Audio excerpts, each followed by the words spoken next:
I got one early lesson in not prejudging people at a pool table. When I was pastoring a number of years ago, a young man, probably 20-something, had been in a water skiing accident as a teenager and was paralyzed from the chest down. He had no use of his arms. He couldn't grasp, although he could move them somewhat. One Sunday morning after the service, he maneuvered his power chair up to me and said, "Pastor, do you play pool?"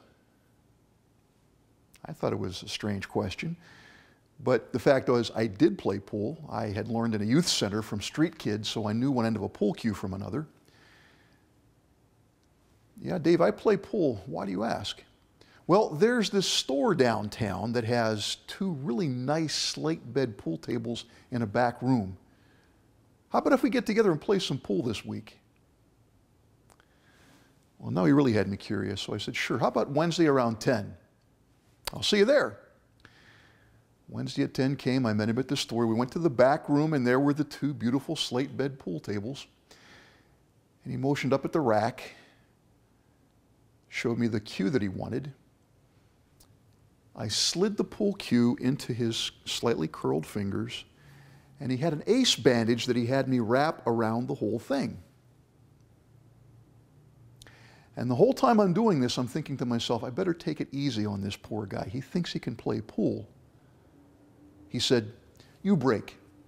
So I went to the end of the table and I broke and nothing fell in. Then Dave put his almost useless left hand at the edge of the table and he very shakily maneuvered the pool cue into his left hand and he ran the table.